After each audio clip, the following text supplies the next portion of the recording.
Exercise 7.3 का question number 2 देखते हैं। सेकंड क्वेश्चन में बोल रहा है AD is an altitude of an isosceles triangle ABC in which AB is equals to AC। Show that. पहला बोल रहा है AD बाइसेक्ट्स BC, दूसरा बोल रहा है AD बाइसेक्ट्स एंगल A। देखो क्वेश्चन बहुत सिंपल है।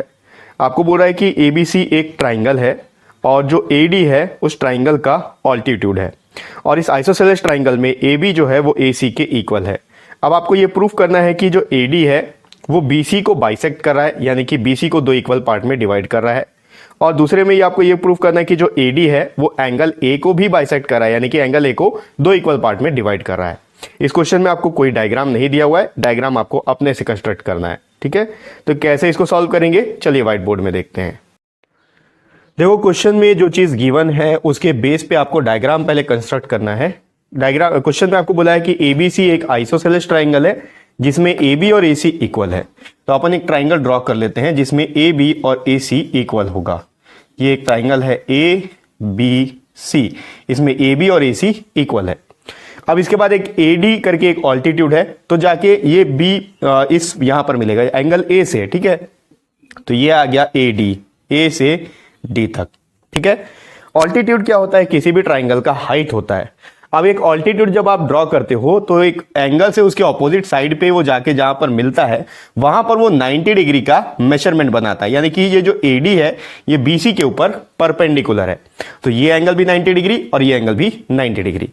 अब आपको फर्स्ट पार्ट में ये प्रूफ करना है कि ये जो AD है ये BC को बाइसेक्ट कर रहा है, यानी कि BD और DC इक्वल है। ठीक है, BC को दो इक्वल पार्ट में डिवाइड कर रहा है। तो बेसिकली आपको प्रूफ करना है कि जो BD है BD ये DC के इक्वल होगा, ये आपको प्रूफ करना है।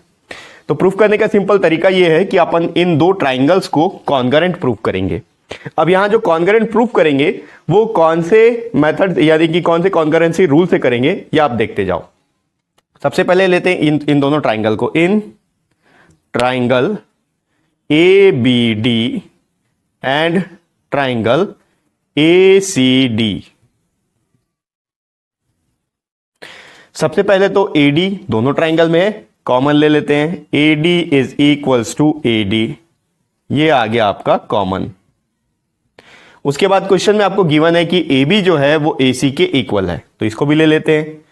AB is equals to AC, क्वेश्चन में आपको गिवन है।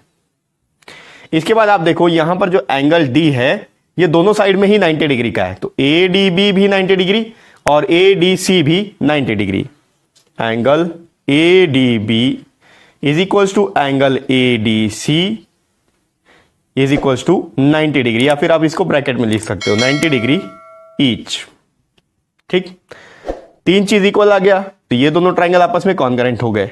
इस रूल से कॉन्करेंट हुए। अब आप थोड़ा सा ध्यान दो, ये एक राइट एंगल ट्राइंगल है। ठीक है, ये भी राइट एंगल ट्राइंगल है और ये भी राइट एंगल ट्राइंगल है।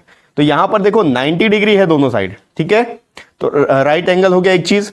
दूसरा, इस ट्राइंगल का हाइपोटेनस AB होगा, क्योंकि राइट एंगल के ऑपोजिट साइड को हम लोग बोलते हैं उसका हाइपोटेनस, और इस ट्राइंगल का जो हाइपोटेनस है वो AC होगा।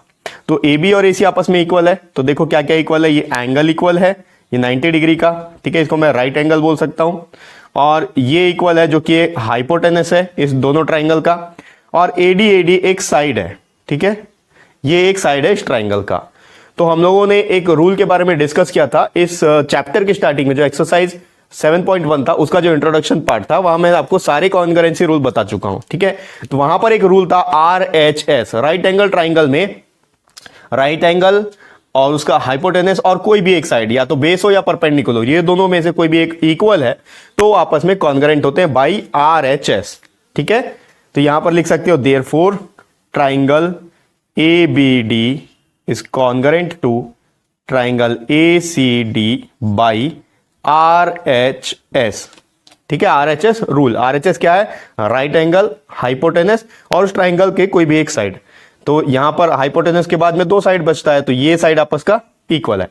अब अगर ये दोनों ट्राइंगल आपस में कॉन्करेंट हैं तो हम बोल सकते हैं कि जो BD है वो DC के इक्वल होगा, ये जो BD है ये DC के इक्वल होगा।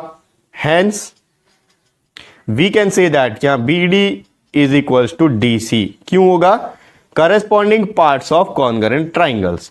इन दो ट्राइंगल्स का जो करस्पॉन्डिंग पार्ट्स है बीडी और डीसी, ये भी आपस में इक्वल होगा। ठीक है, अब अगर बीडी डीसी इक्वल है तो हम ये बोल सकते हैं therefore we can say that AD जो है बीसी को बाइसेक्ट कर रहा है। ठीक है, मैं लिख दे रहा हूं, स्पेस कम है, आप लिख सकते हो therefore we can say that AD bisects BC, क्योंकि बीडी और डीसी दो इक्वल पार्ट में डिवाइड हो चुका है। अब आप देखो इसका सेकेंड पार्ट देखते हैं अपन।